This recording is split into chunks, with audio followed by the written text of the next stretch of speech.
Yes, guys, welcome to the Game Week 38 Fantasy Football Fix live stream. My name is FPL Nacho, and it is bittersweet to say that this is the final live stream of the season. I cannot believe how quickly the last month or so has gone with so many double game weeks in such a short space of time. You've blinked, and we are here already ahead of Game Week 38, which is going to be a Sunday deadline. Remember, 3 p.m.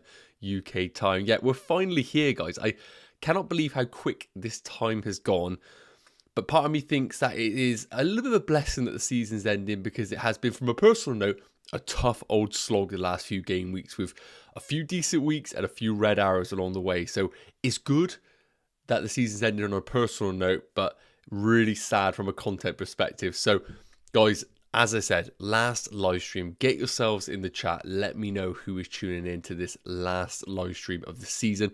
It'd be awesome to see some regulars in the chat. I can already see Cheeks in there. Hope you're doing very well, my friend. One last game week, let's go. And saying as well, there'll be possibly a fair amount of rotation on Sunday now that Champions League places, etc. are already secured. Yes, so for those that don't know, Game Week 38 is looking like a ridiculous game week for rotation, with a lot of teams having either nothing to play for, players that need to get some game time because maybe they're honouring out their contracts, but also importantly, teams that have got cup finals still in the offing, most importantly, Man City and Man United. So we have a lot that could happen in the Game Week 38 deadline, and a lot to discuss about what potential scenarios could happen. And it feels like going into Game Week 38, a lot of us are in a position where we don't actually know what our transfer plans are going to be. And the main reason for that is because I feel like Game Week 38, if you have the luxury of being online before the deadline, a really powerful position to be in, knowing that what you can do is basically just dictate your transfers based on the news that we receive.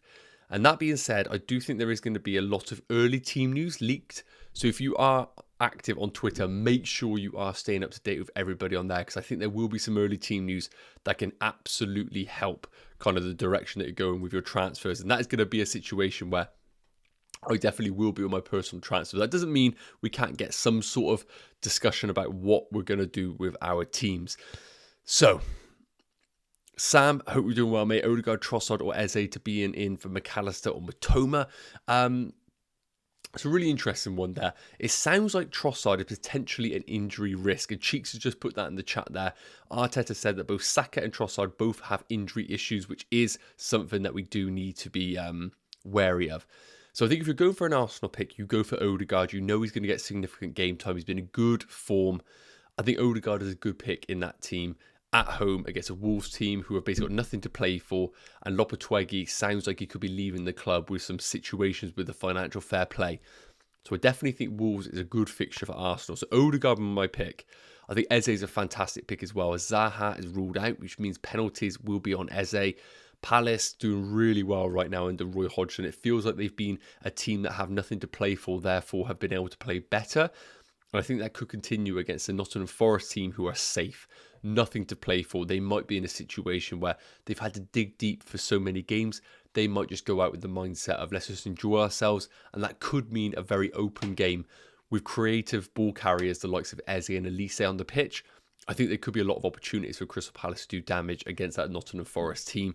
And Sam saying Haaland to Kane for a free transfer. Sam, I think that's a transfer that a lot of us are going to be deliberating as we get closer to the deadline. Of course, you might want to wait until as close to the deadline as possible with some potential early team news. Maybe we get the heads up that Haaland is benched. That definitely will be a situation where we will all sell Haaland, I can guarantee it. But if we were to get no news, I think there's still deliberation of maybe selling Haaland to Kane, knowing that you can get a 90-minute man in Kane against a Leeds team who do just give up a lot of chances. For someone like Haaland, who, even if he does start, may only get 60 minutes in preparation for first their FA Cup final against Man United, and secondly, that Champions League Cup final against Inter Milan. So keep putting your questions in the chat, guys. We're really interested to see what direction you're going in with your transfers. And as always, if you do enjoy the live stream, please do drop a like. It's the last one of the season, so it'd be amazing if we can hit that 50 likes again, as we always do. And again, if you haven't already, please do consider hitting that subscribe button. I know we're coming to the end of the season, but we're going to be here next season, and it'd be great if we could have you guys on board as well going into pre-season and ahead to the 2023-24 season. So, Torgier, I hope you're doing well. Greetings from Norway. It's awesome to see that you're tuning in from Norway. Right, without further ado, let's get my team on the screen. We can talk about my transfer plans going into game week 38. We're going to talk about potentially some of the rotation issues that I have in my team that I think will help you guys being in a similar situation, as I know a lot of teams out there are very, very similar. So let's get going with that.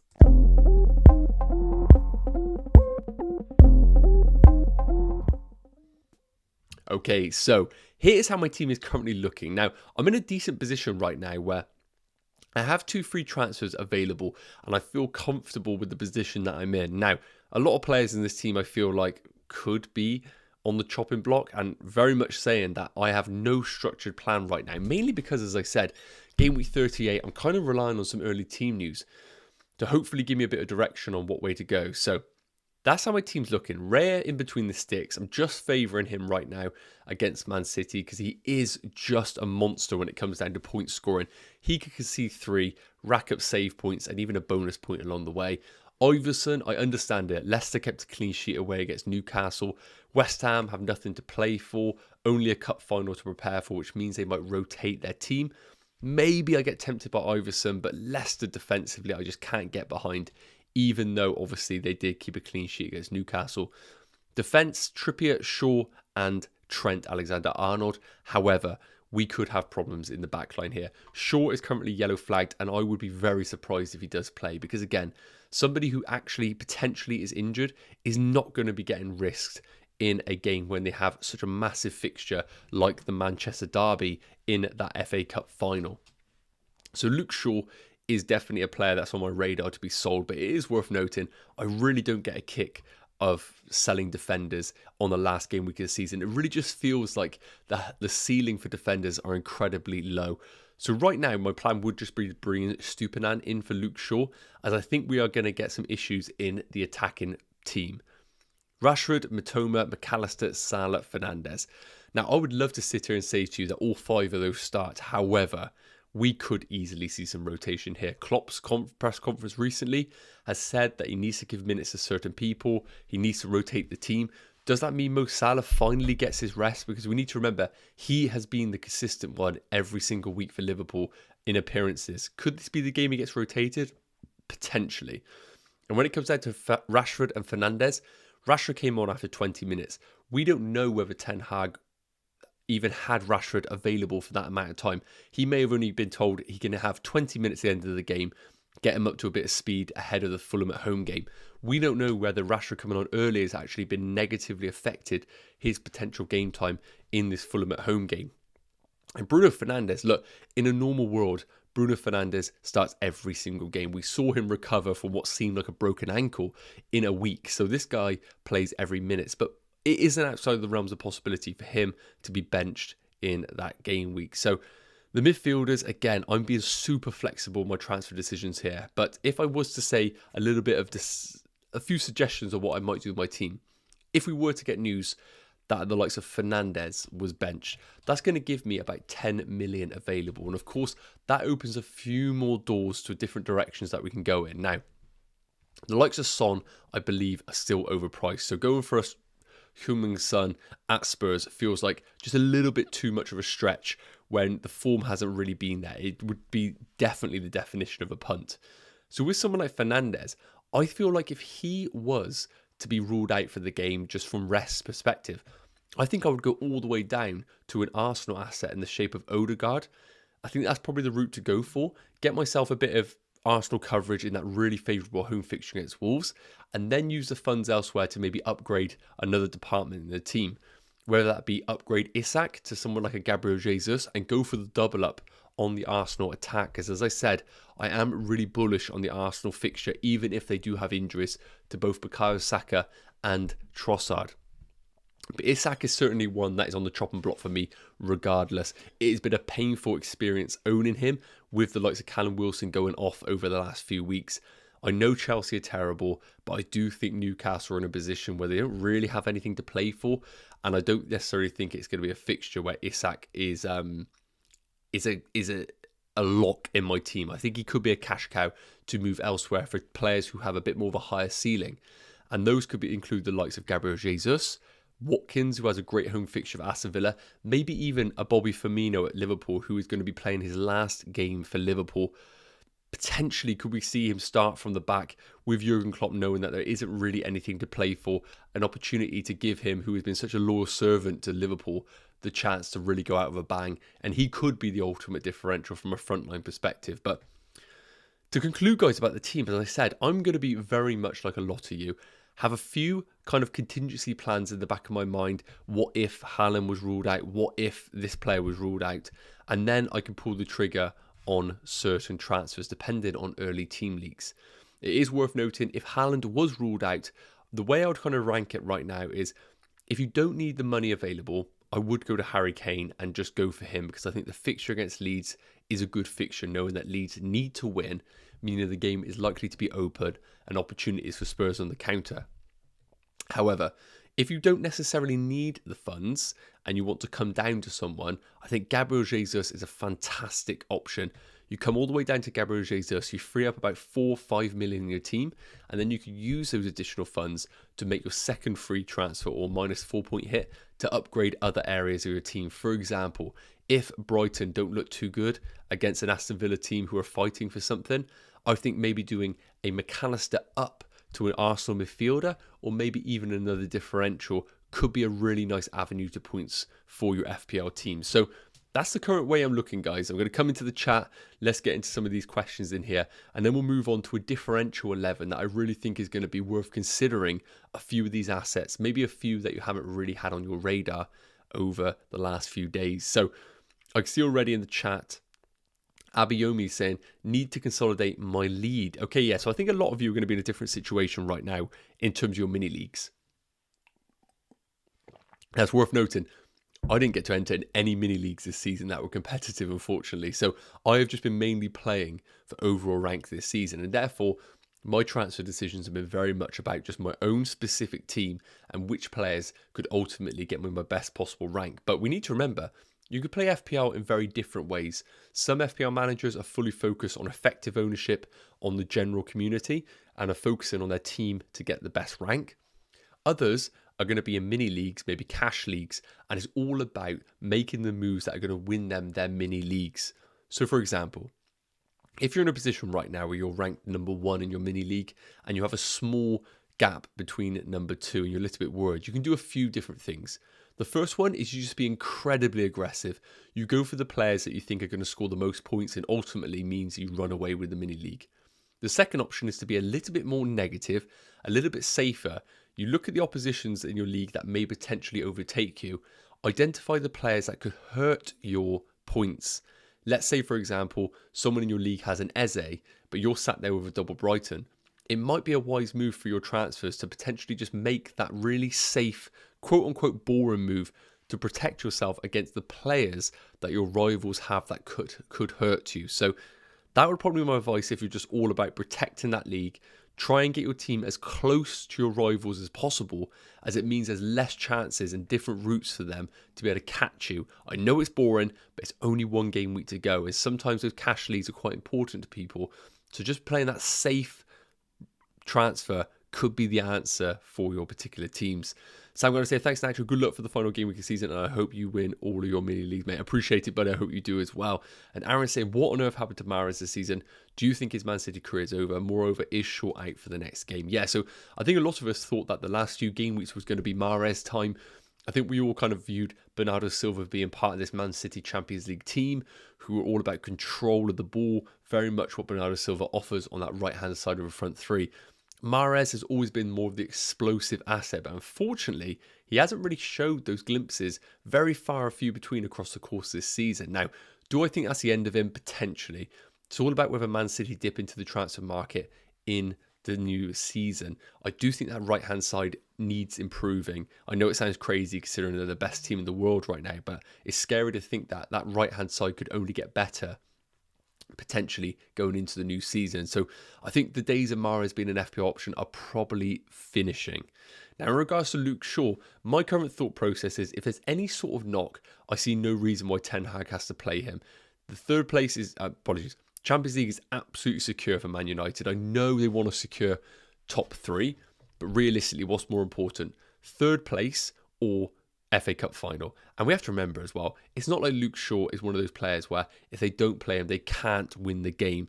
It's not like it's a Haaland or somebody who they cannot replace. He could, for one fixture against a Fulham team who are safe, simply play Malacia at left back and just get that game time into him and save Luke Shaw for that cup final, which he is going to be absolutely crucial for against Man City. So hopefully we get some team news about Luke Shaw, but right now I don't have an update on him. I do apologise. And Shaz is saying, hi Nacho and Cheekster, last game week of the season. I know, Shaz, thank you so much. You've been a loyal and regular watcher of these live streams, so I really do appreciate it and hopefully get to see you in the new season. I was going to say new year then. And Sokka saying, good luck, Nacho. I hope your last arrow is green. Thank you so much. Thanks to you, I got my free hit and bench boost spot on and catapulted the ranks. Cheers. No worries at all. Always good to hear that at least some advice paid off for anyone that's listening. And Torge is saying, leading my mini league by 9 points. Number 2 have Kane, Wilson and Haaland and Fernandes. No Trent, Salah, Rashford. I have Haaland, Alvarez and Greenwood, but all above. Should I block by getting Kane for Haaland? Overall rank 44k. So you're in a position right now where your rival has both Haaland and Kane. So I think you're in a situation where you absolutely could do the sideways move from Haaland to Kane. But if Haaland does start, we know that he could absolutely decimate your mini league. So if we do get information that Haaland is benched, I think the Haaland to Kane move is a really nice move for your team because Kane is somebody that definitely could affect your mini league. But obviously, it's going to all come down to that Haaland news. If he does play, your rival has him. So you're effectively just going to be selling someone that could hurt you for another player that could hurt you. So I'll just keep Haaland and maybe go for players that could just increase the difference between you and your rival.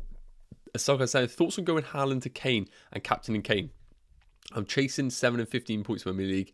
Only one free transfer and everyone is pretty template. Yes, so I think you're in a position right now where you've got nothing to lose. Unless there is cash for the likes of 2nd and 3rd in your mini league, I personally think it's one of those where it's either you might as well go all out, either get 1st or finish 5th. There's no real big difference in mini leagues unless it means a lot to you. So I really like the Haaland to Kane move. I think a lot of people who are going to be in top spots in their mini leagues will probably get a little bit scared and itchy feet about selling Haaland if we don't get any early team news. They'll probably sit there and think, I can't sell him just in case. Whereas those that are chasing can slightly take that risk and go a bit more punty. So if you are going to make that move, I really do like the route of you doing Haaland to Kane and putting the captaincy on him. I'm a big fan of that. We know he's going to get guaranteed 90 minutes. He's on penalties. He's against a Leeds team that must win. So it's going to be an open game, I believe. So even though Sam Allardyce likes to keep it tight, if Spurs score early, Leeds have to come out and score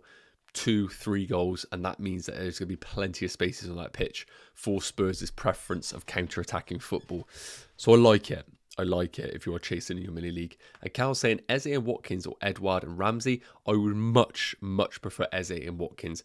I get it. Edouard and Ramsey are like a double act that could absolutely be the standout options, but very difficult to look past Eze. He's a midfielder who gets an additional point for a goal and an assist. So goal clean sheet. He's on penalties. He's the 4-man of that Crystal Palace team and he's guaranteed 90 minutes. Eze over Edouard every day of the week. And simply put, Ramsey has been in great form recently, but Watkins, once again, guaranteed 90 minutes on penalties. The figurehead, the spearhead of that team. I think Watkins and Eze is an absolute landslide pick there. And Cheeks saying, I've replaced Grealish with Mahrez for double game week 37 using 1 free transfer. 5 points for 2 games. Disappointing. Yes, it definitely has been a disappointing transfer for both Grealish and Mahrez. I think it very much was the case where in another parallel universe, Mahrez goes big and it looks like a great transfer. I don't think the decision was bad. Unfortunately, the outcome has proved to be so, but I don't think it was a bad move on the face of it. So let's move on to a differential 11. I'm really excited to show you guys this. There's a few that you might be sniggering behind the camera, so I really want you guys to pipe up in the chat and let me know which one of these is an outrageous claim. Because I know there's one defender in here that, I mean, I had trouble even putting him in the team. So let's check this out right now. Okay, so here is what I would class the differential 11. I'm just going to let you soak up some of those picks right now. And it's worth noting, some of these, and the phrase differential is definitely one of those that I think has been kind of deemed as, is he 5% or less? Is he 10% ownership or less? And in some situations, for the likes of Odegaard that you can see on your screens, some of these players are about 20% owned. But we need to remember, a lot of managers have moved away from a lot of these assets.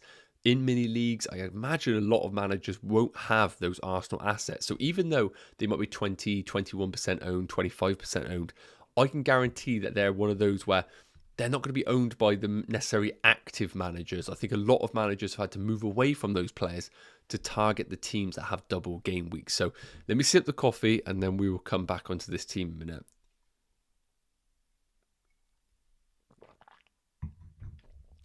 Okay, so kind of ignore the bench, but it is worth noting I still think some of these are considerations. Johnston between the sticks, I think him and Pickford, you could basically flip a coin. I think both of the oppositions are really, really favourable.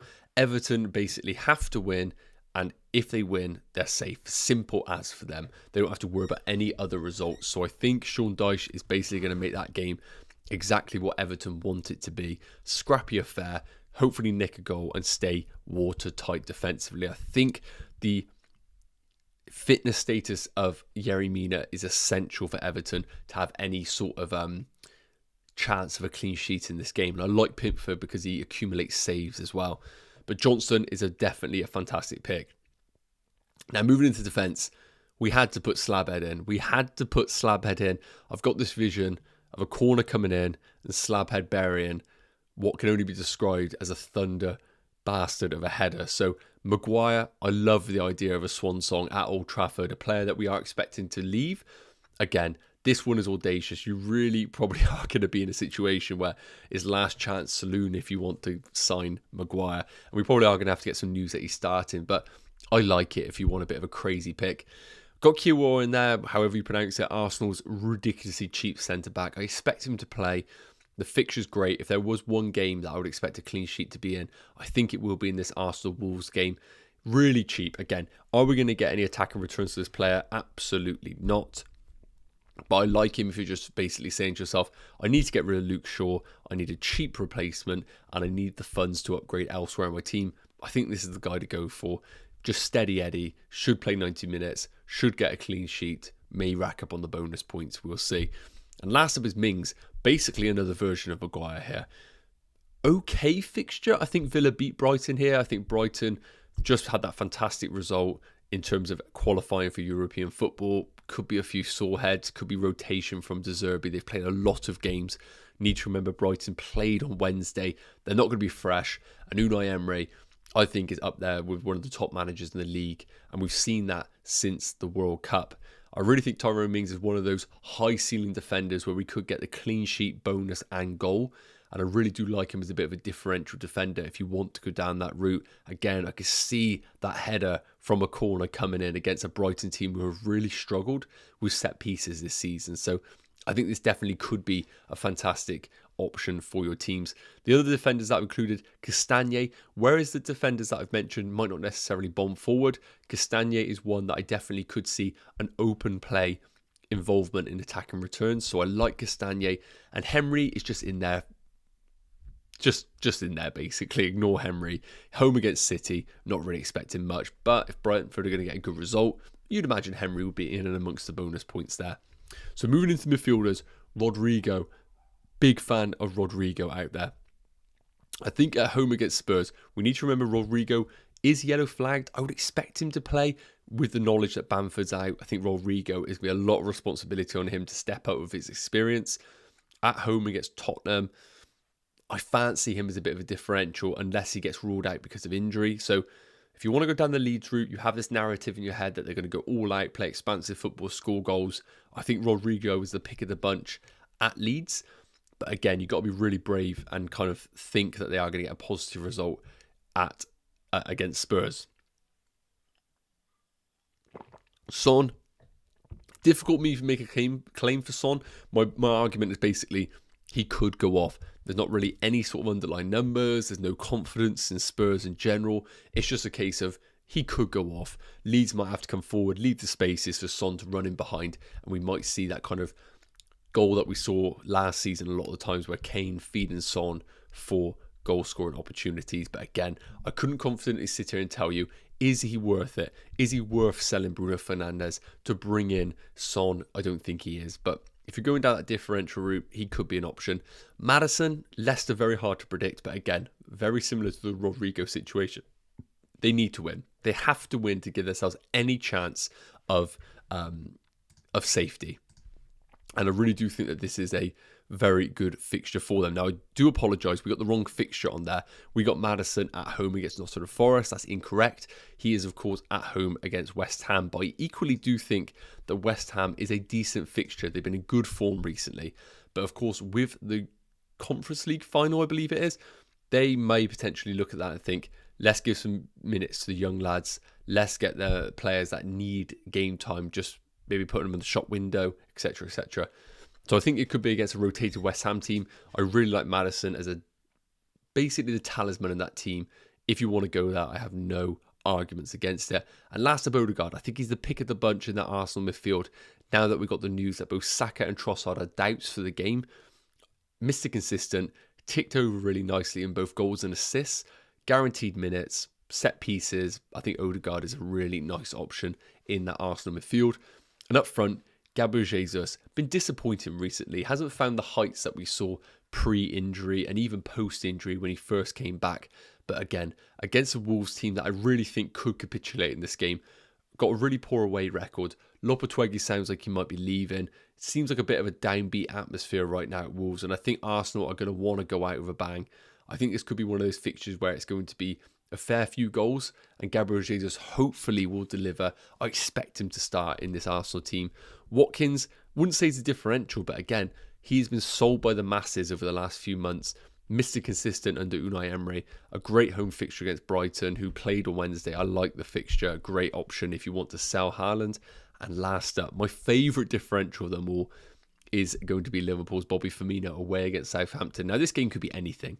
We either have the narrative of Southampton put on a show for their fans and they make it really tough for Liverpool, or we just see what Southampton truly are, poor defensively, and Liverpool just have too much attacking firepower and blow them out the water. And hopefully we might see a situation where Klopp says to himself, Bobby Firmino, an amazing servant for the club, let's give him one last dance. Start him in a front three alongside the likes of Salah and Jota or Diaz. I really like that, let's say, narrative and the idea of Firmino, if he is starting, being an amazing differential for your team. So let me know your thoughts in the comments, guys. I'll be super interested to know. Let's get on to some of the questions and then we'll move on to the predicted points going in for game week 38. Again, if you are enjoying it, please do drop a like. It'll be massively appreciated. And we're just going to be putting in here a quick second about who is your game week 38 captain. I'll be really interested to know who is everyone going for, because I think there's a lot of movement away from Haaland, whereas previously I think a lot of people were looking at it and saying it's definitely Haaland.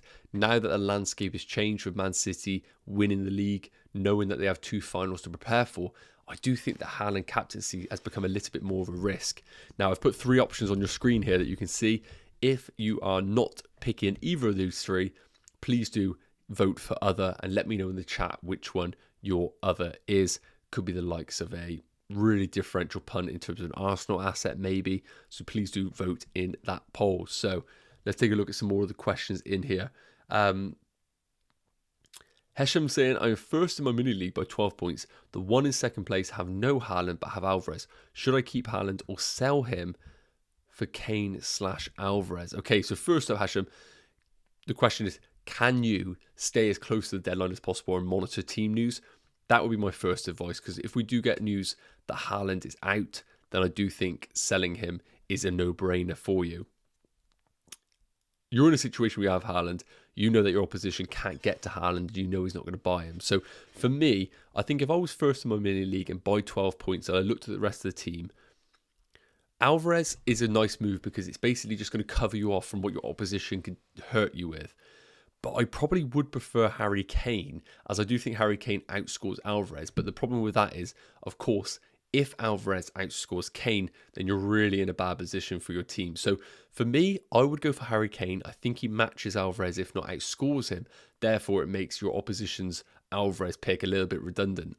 But if you're in a position where you think to yourself, I think Alvarez starts, I think he does well, then I think doing the move of Haaland to Alvarez is just a nice, safe coverage move for your team. And Sir Blizz is saying, what do you think? Who should I pick for Chelsea versus Newcastle? Really need help here.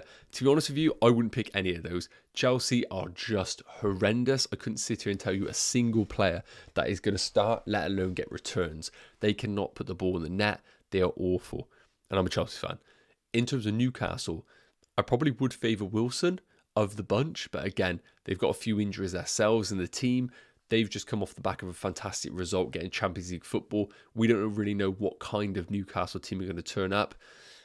I wouldn't necessarily buy from either myself. And Russ is saying, I think Everton will stay up looking at their history. Yeah, I think of all of them, Everton, if they had a tough fixture, I'll be looking at it and thinking, yeah, I think they're going to struggle. But at home against Bournemouth, if they don't stay up, they only have themselves to blame. They can go back in that change room, look at themselves in the mirror and say, we deserve to go down. If you were to pick a fixture, I know Bournemouth have been fantastic this season, but Bournemouth at home, maybe a Wolves at home, maybe a Nottingham Forest at home, those are the sort of games you want with the crowd behind you. So I think deep down, if they go down, they got to put their hands up and say we fully deserve that, because a Bournemouth team with nothing to play for just feels like an amazing opportunity for Everton to stay up. And I would, if I was a betting man, bet on Everton to stay up in this season. And Amir saying, what are some of the sources to look out for early team news? Okay, yeah, so if you are active on Twitter, because that is basically the place you need to be, there are a few accounts out there that are basically, let's say, quote unquote, consistent with their leaks. So one of those is going to be one of the FPL greats, Let's Talk FPL. Andy basically drops news whenever he gets it, likely to get some sort of news. So if you don't follow him already, that's a recommendation. Accounts that aren't necessarily FPL based, but they do leak teams. One is called Team News and Ticks, Tix. That is definitely one to follow. They have been revealing teams. They done one yesterday about Man United saying that Rashford was benched and some of the Chelsea players. So that is definitely one to follow. And to be honest with you, you just simply following the likes of Let's Talk FPL, you will get retweets from any of those accounts that are basically in a position where they're sharing any sort of breaking news online. So make sure you follow those sort of accounts and, of course, stay up to date with anything you see on other platforms. Okay, so keep getting your questions in the chat, guys. We've got another 25 minutes or so with this live stream before we end it for the last time this season. So make sure you give it a like. Let's move into the predicted points for game week 38. As I said, this is my differential 11. Just to quickly run through it. If I was to sell Haaland, of those three forwards there, let's say we were to find out that Firmino was starting, I probably would have Gabriel Jesus number 1, Firmino 2, Watkins 3. Now, the only reason Firmino is in front is just because of that kind of chase that he could go big. I think logically, I probably would have it Jesus 1, Watkins 2, Firmino 3. Depends how much of a sentiment you have for Bobby Firmino. If we were to get news that a high-value midfielder was ruled out, I would very much struggle to go to Son, even though it is a decent fixture away against Leeds. Of all of them, I would definitely go for Odegaard. He's in the better team. He has the better fixture. I think there could be goals in that game. And then, to be honest with you, I'd probably rather go Maddison over Son right now. Personal opinion. In terms of defenders, if Luke Shaw's ruled out, realistically, I think Chilwell is a simple move. But if you want to go chasing, I like the Mings move or the Castagne move, just because I feel like there's some upside there of potential bonus points and even attack and returns. If you want to go Harry Maguire, I mean, you've got to tag me. You've got to tag me on Twitter if you do decide to go for Harry Maguire. And if he does score, then, I mean, we're in heaven, aren't we? I would love to go in for him, but it's just simply not going to happen. Okay, so let's move on to some of the predicted points going into game week 38, and then we can kind of chat about some of the players that I think aren't necessarily going to be starting for their predicted teams.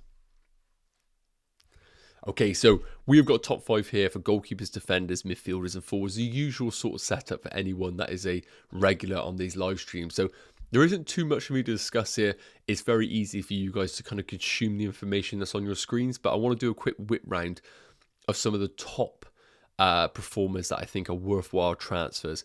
Goalkeepers, if I'm honest with you, unless you have a goalie that you know is not starting, like a Nick Pope, and your backup goalie doesn't play, I really wouldn't be bothering with a goalkeeper transfer. I know the temptation might be there. For example, I got Raya. I might be thinking to myself, I could get Pickford and maybe get a home game against Bournemouth. But realistically, anything could happen in games. We could have a stupid own goal scored and that wipes out your clean sheet. You could go much more exciting with your FPL transfers. So goalkeepers, I'm just going to kind of remove out of the conversation here. I don't think it is worth a transfer. In terms of defenders, you can see here, the likes of Trent, it's worth mentioning, Robertson today has been all but ruled out for game week 38. So I do like Shimmercast as a bit of a differential if you want to bring in a cheap, I believe 4.3 million defender. He could be a nice route into that Liverpool defence. But Trent, always going to be an option, but realistically, it is a big price to pay for someone like him at 7.8 for the last game of the season. In terms of midfielders, once again, I do apologise, but Saka has potentially been ruled out for game week 38, so we do need to get rid of that information there. What I will do quickly while you're consuming the information on your screens is just tell you who would come in as fifth on your screens in the midfielders' predicted points. So, just to give you an update on the predicted points, we have got Salah number 1 at 6.6. Odegaard is second best, Son third best, Gakpo fourth, and interestingly, Elise coming in at fifth, ahead of his compatriot Eze. So Elise looking like a really nice differential if you want to go down that route as well. Realistically, the pick of the bunch for me probably would be Odegaard. I feel like the upside's there. I think the minutes are guaranteed. Of course, Mo Salah is an amazing option, but I just can't imagine anyone either doesn't have him, or if they do have him, has an easy route to get him because he's so expensive. So I can't see transfers in for Salah being that frequent. That being said, I'm just checking out the most bought players. Eze currently the top, Odegaard second, Kane third, Wilson fourth, and Mo Salah fifth. So 85,000 transfers in for Mo Salah, which is quite interesting. I wasn't expecting that at all. So midfielders, I like all of them. Realistically, I think Odegaard leads the way for me though, personally. And in terms of the forwards, Kane is actually leading the way for once ahead of Haaland. It's actually refreshing to see someone top the charts that isn't Erling Haaland. I love Kane. I think he's a fantastic pick. He's going to want to get 30 goals for the league season. I believe he needs 2 more. Spurs are poor. Spurs are really poor. But against a Leeds team that have to win, could be open for them. So if you want to do Haaland to Kane, I really do like it. Situationally, if we were to find out that Haaland was out, and as I said, if you don't need the money anywhere else in your team, I think Haaland to Kane is a nice move. But if you want to free up some funds, I think Haaland to Jesus is the better move. I think Jesus has equally a high ceiling of Harry Kane, but importantly, by 3 million cheaper, which could do wonders for your squad if you need to invest that elsewhere. So I'll leave that on the screens for you guys there to check out. I think it's some really nice pickups this game week. Let's go into some more of the conversation and we can answer any more questions you have. So Sir BLZ, is it? Sorry if I got that wrong. Who to target for Brighton players? If Villa want to win, it will leave space behind. Yeah, so very difficult for me to sit here and recommend any Brighton players because they've played so many fixtures recently. I do think there is going to be rotation. Like Matoma, for example, has played a lot of football.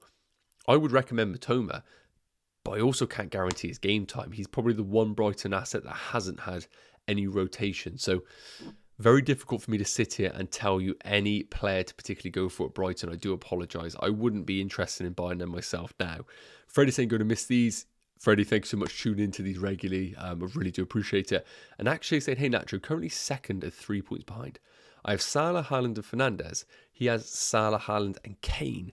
I have 1 free transfer. What should I do, bro? Okay, so you're in a really interesting position right now because, of course, you both have Salah, you both have Haaland, and the big debate right now is Fernandes versus Kane. Now, if I'm being honest with you, I would prefer to have Harry Kane over Bruno Fernandes, and the only reason being is because Spurs have nothing to play for, and Man United are all about the FA Cup final. Even though we do know Bruno Fernandes plays basically every minute of every game, He did play on Thursday, so there could be a slight inclination to say, let's give him 60 and then take him off. So you're in a tough spot right now because you're 3 points behind. But in order for you to get Kane, you're going to have to take a -4 point hit. And straight away, you basically can't do that because you're doing a -4 point hit to bring in a player that your rival has. So you actually can't make the difference up on him. So you're basically just buying a player and automatically getting a loss unless you were to captain Harry Kane, and he wasn't. That's the only way you can make any sort of ground on him on that particular transfer. So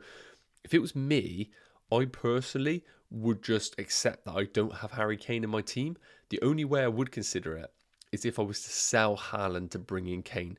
Now, I know your opposition has Haaland, and it means that you are going to be without him, and that is a player that certainly could damage your mini-league. But if you were to get information that he was ruled out, let's say your rival didn't know that, or you were to take a punt and think that he wasn't playing, that's the only way I think you can get to Harry Kane.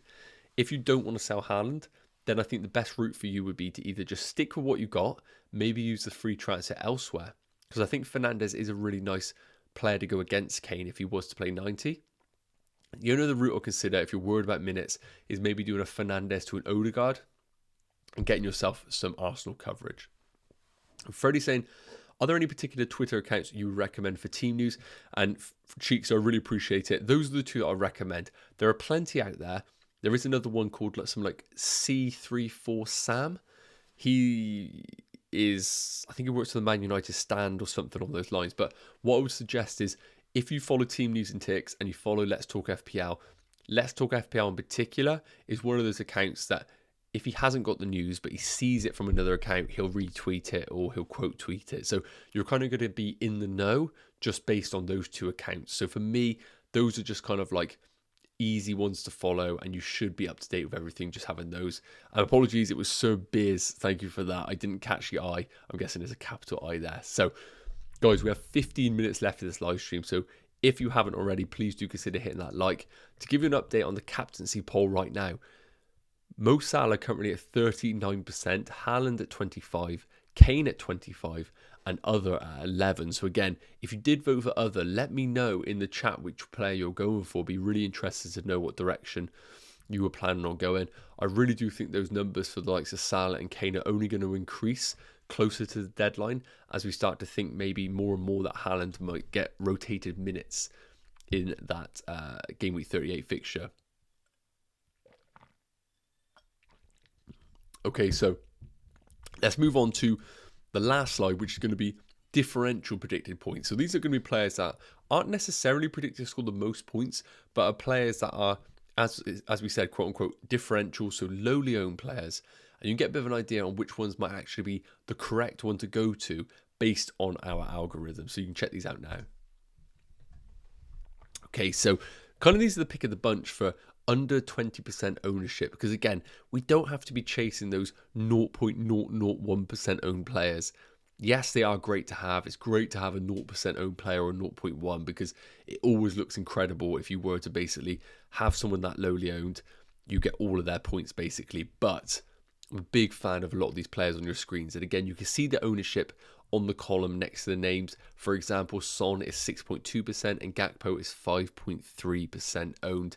And that is going to be live ownership as well. Sometimes on FPL, you can go onto a player, check what his price is, and then you basically find out that the... Oh, sorry, I've got something messed up here. Give me a second. I don't know why that's pulling through. Give me 2 seconds, guys. I'm just going to sort that out. No idea why that's pulled through. Let's sort that out a minute. Okay, I don't know why that's doing that.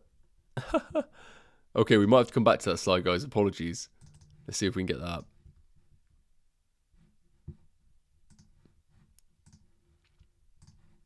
Here we go.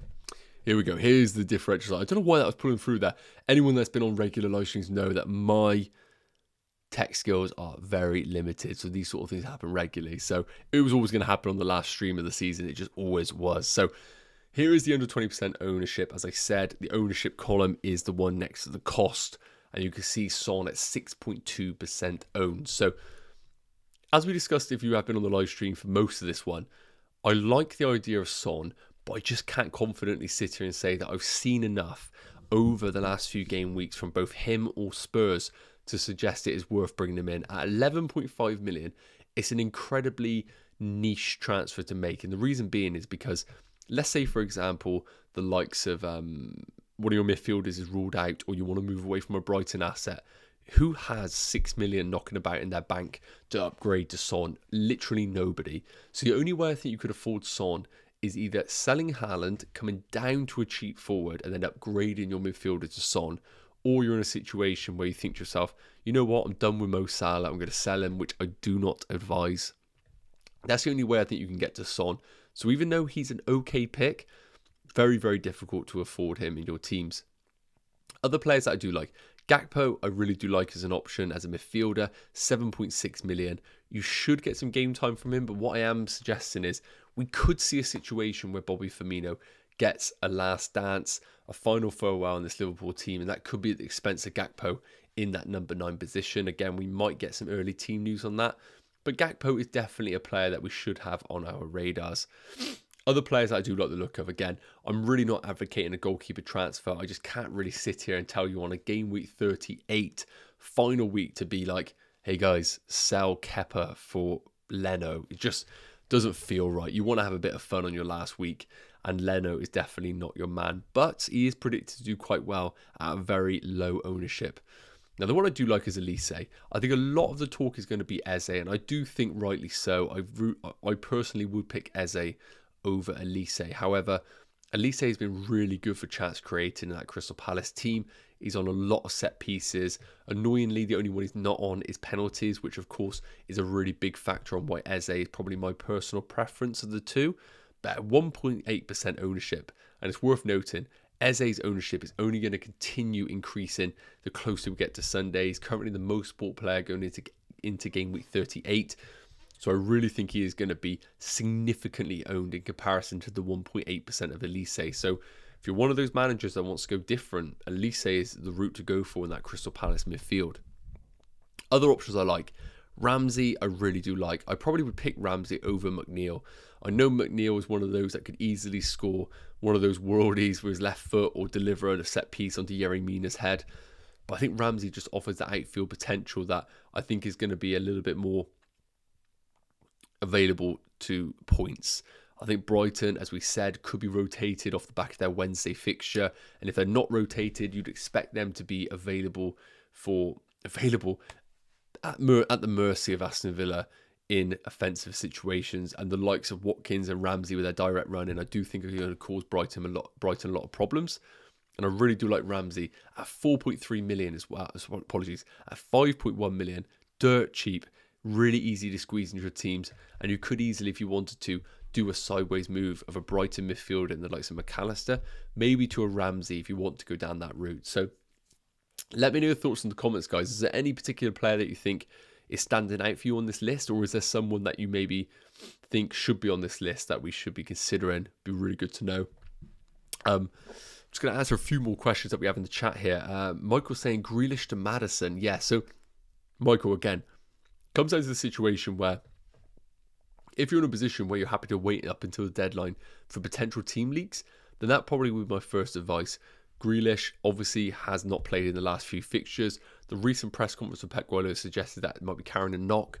End of the day, we do not know if Pep's telling the truth or not. It could be a hangover for all we know with Grealish and his shenanigans. So I do think Grealish to Maddison, from a game time perspective, if we get no team leaks, is a wise move for your teams. I think you're in a situation where Maddison, it'd be crazy to not start Maddison. So I think Maddison will get decent game time.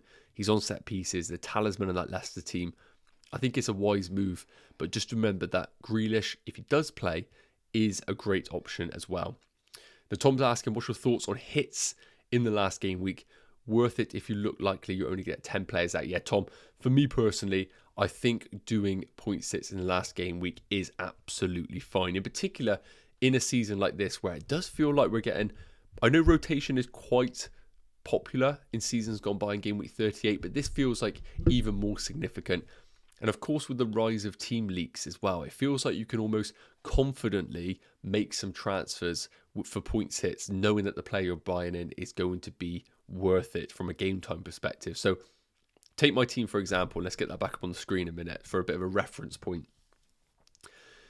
if we were to get a situation here where Luke Shaw was out because of injury, then a Stupinan would come in for him. And I don't think a defender transfer is currently worth it for free.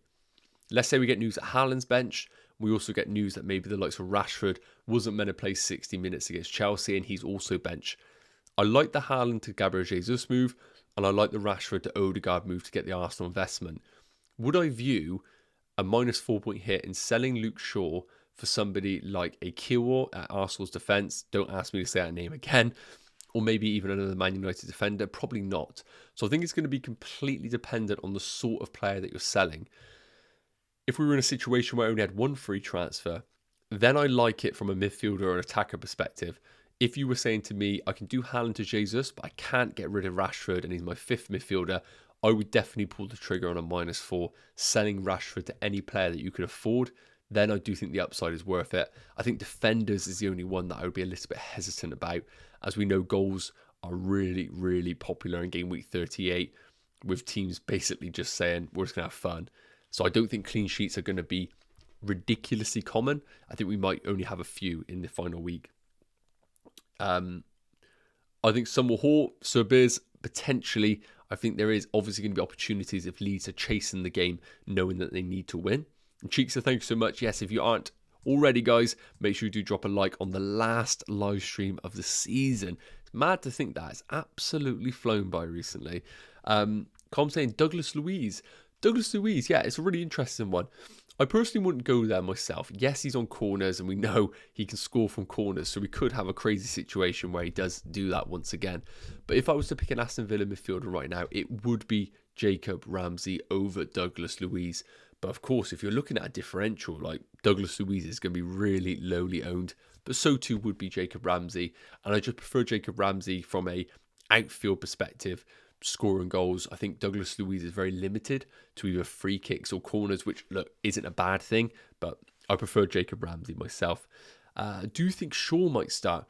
I'm of the opinion right now, thinking that Ten Hag really does need Luke Shaw for this FA Cup final, and if there's any sort of possibility that Luke Shaw is carrying an injury going into basically a dead rubber at home against Fulham, I think he's one of those players that you could easily just play Malacia at left back.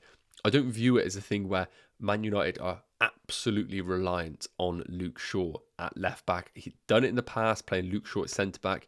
You can get by with that left back role in Malacia if he needs to. Even Dalot playing at left back. He isn't the sort of player like Harry Kane where if he's got one leg, he's just going to play. I think Luke Shaw will get rested. But of course, if we get some early team news, that could be the kind of help we need going towards that direction. Cheekster, it's pronounced Kiwior. Thank you so much. I would have definitely not pronounced it like Kiwior. Michael saying his thoughts on Trossard. And again, we touched on that with Trossard. And Cheeks has put it in there again. I really do appreciate it, Cheekster.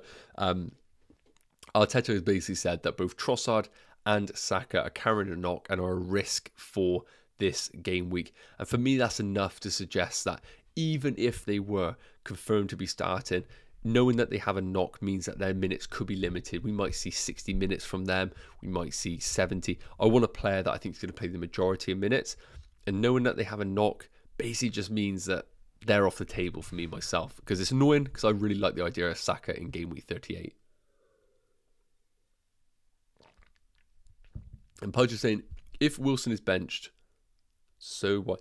Start Watkins or Isak, basically. For me, Watkins every day of the week.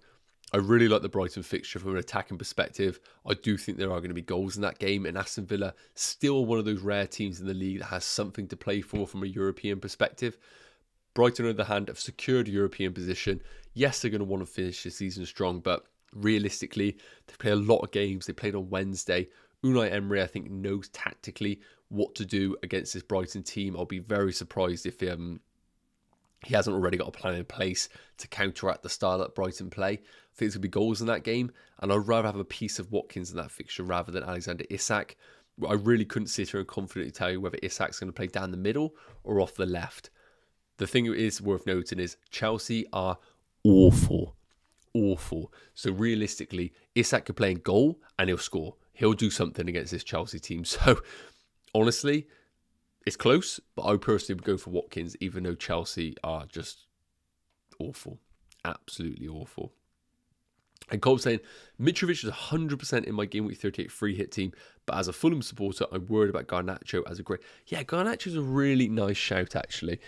I haven't really considered Garnacho because I don't really know the status on the likes of Rashford and what his game time would be like, for example. But Mitrovic, I do like. Against a Man United team that might have bloody Phil Jones and Maguire at the back, that's just an absolute field day for someone like Mitrovic, who has not played for a long time because of the ban. He is still going to be round to go and wanting to finish the season strong. We saw that in his goals that he scored. Absolutely fired up. It seems like he really has a chip on his shoulder. So Mitrovic reminded FPL managers what a great option he is, apart from the time that I owned him and he basically blanked for 5 game weeks straight. I love the idea that you have a free hit as well. I'm very jealous because the freedom that you have. If I was you, I would build a free hit team and be like, this is my team. And then when we have potential early team news, you can be as flexible as you want. You can either sit there and say to yourself, you know what, I'm just going to leave my team how it is. But because you got a free hit, you can make as many unlimited transfers as possible. So I'm very jealous you can't, because if we were to hear that Haaland was out, you could just bop him out your team for free. You can be super, super flexible. Very jealous of that one. So guys, I think we are going to wrap it up there. As I said, unfortunately we had a 6 p.m. hard deadline, so I do have to stick to that. So I think we're going to have to wrap it up there. If you guys have any quick fire questions, we'll give it a minute. So if you have anything, do drop it in now. Otherwise, we will be wrapping up the live stream in the next minute. While maybe any questions come in, I just want to say a massive thank you to you guys for tuning in throughout the course of the season. It's been awesome to see so many regular faces in the chat week in, week out. Hopefully, these live streams have provided some advice, some information that has been beneficial to you. I can see here some questions are coming in, so we're going to cut that short a minute, almost like the Oscars where they're playing the music. I'm going to answer some of these and then we'll quickly finish up. Pudge is saying, if Reece Nelson recovers from illness, do you think he gets significant minutes? Generally does well. I think he does. Looks like he's going to sign a new deal. Again, though, if he is a rotation risk because of illness, then I do think that it's a little bit of a doubt. But Trossard out, Saka out, who's going to play on them wings? Maybe Smith Rowe and Nelson. I like it. I would just need a little bit of confidence that he's available. Michael's saying start Raya or Kepa. Raya get the save points. Raya every day of the week. Kepa, nah, couldn't touch Chelsea after Casino 4. Cheeks are no words at all. Zizo, I'm playing free hit. Also, Mitrovic is a good shout. Yes, Zizo, I really do like it. It's a great shout by Calm there. No worry, Pudge. Tom, my biggest troll of the season. Biggest troll. Well, Mitrovic is up there just because I literally brought him in and he done nothing after seeing him do so well for other managers. Edison, I haven't actually owned him, but he definitely would be the biggest troll of the season from a community perspective. Other trolls, I mean, Reece James always is a troll, but he's been injured a lot. So, yes, I think those names are definitely going to be the most there. Colin, thank you so much. Oh, my rank. I had a little bit of a red arrow. I'm currently 65k. If I can get into top 50k, it'd be amazing, but I probably will have to take a few punts to get there. Not as good as my 270th last season, but we all know that was a one-off season. If I can get top 50k, I'll be more than happy with that. So we're going to wrap that up there, guys. Once again, thank you so much for tuning into this live stream and over the course of this season. It's great to see old names, new names being regulars on the stream. Once again, if you haven't checked out the Fantasy Football Fix website, I know we're at the end of the season, but I really do recommend checking back in over the preseason period. Checking out what we have to offer. We have such amazing tools. In particular, the preseason tools are out of this world. They're a joke. So make sure we stick around for that. And again, I know it's the end of the season, but make sure you're subscribed if you're not, because when we are back with content over preseason, you can see this beautiful face once again. That always leaves me to say, thanks so much, guys. Hope you have a great game week 38. Come on the south, as Colm is saying. And I was going to say I'll see you in the next video, but we'll have a little bit of downtime and I'll see you in the new season where hopefully we can come back with some bigger and better content. So guys, take care and I'll see you soon. Cheers.